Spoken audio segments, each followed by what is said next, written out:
Hey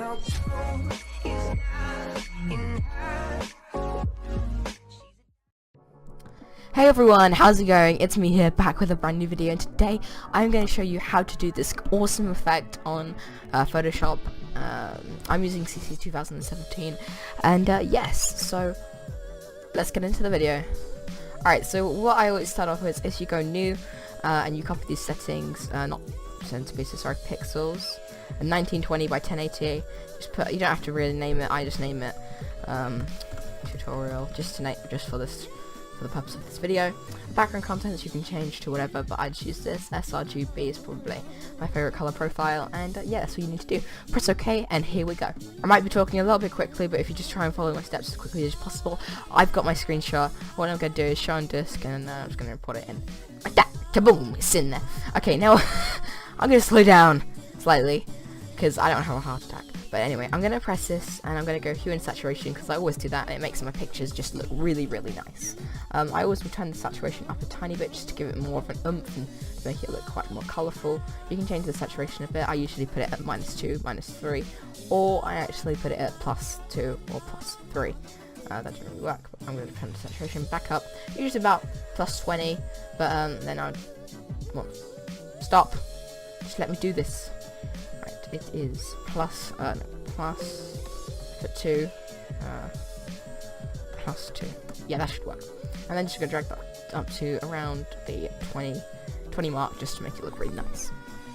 Now, next, what you're gonna do is you're gonna get this layer, and you're gonna press the key by CTRL J, or if you don't want to do that, you can press CTRL C and CTRL V on your keyboard, and it will duplicate it.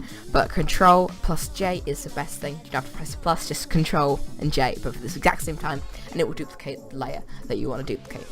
Okay, so the main purpose of this video was to show you the main effect. So what I would do is I go Filter Gallery, and not along edges, I'm going to do Cutout. And what you can do is with Cutout, you can change the effects to suit your needs. So I use you can just mess about with the levels. Let me just exit, yeah, so you can see it more. I would probably mess about with the levels, so it gives it more of an effect. Change the edge simplicity if you want. So if you do it enough, it will be it will go super low poly. If you turn the fidelity down, you can see it's gone all low poly. But if you make it a bit, I think 7, I think 4 is probably the best, and the fidelity.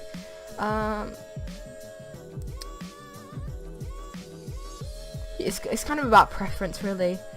I think that looks okay because you get a bit of the light from there on there, and that's all you have to do. That's literally the effect I wanted to teach you. Now, to get to this effect again, I'm just going to quickly show you. You have to go and you have to open this artistic bit, and you have to go Cutout. You can choose some different ones, so you can mess about if you want to have a look at different effects that you want to do. But I use always Cutout. And now, if it isn't displaying and your effect isn't displaying, it wouldn't look like this. Of course, it would just be the default picture that you had originally, and the effect wouldn't show on it. You just need to press this little button here, and it should show. And then just press OK, and kaboom, you've done it. Now I'm just gonna press Control. If you press CTRL ALT Z, that's how you go backwards. But that's what I've done so far.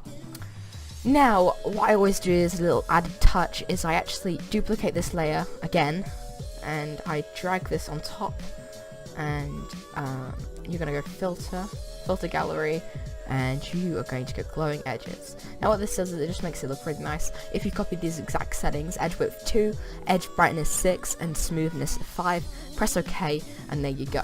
Now, what you're going to do is you're going to go Overlay or Soft Light. Soft Light looks best in this particular case, but it's all about preference, as I said. Now you're just going to turn the opacity down a tiny, like probably to around the 10 to 20 mark. I think I'm going to do about 18, so that looks okay. And if I show you without and with, it just adds like a slight darker tone and makes the edges more vibrant. And then you can just add text like you can add text like, you know, you can do whatever.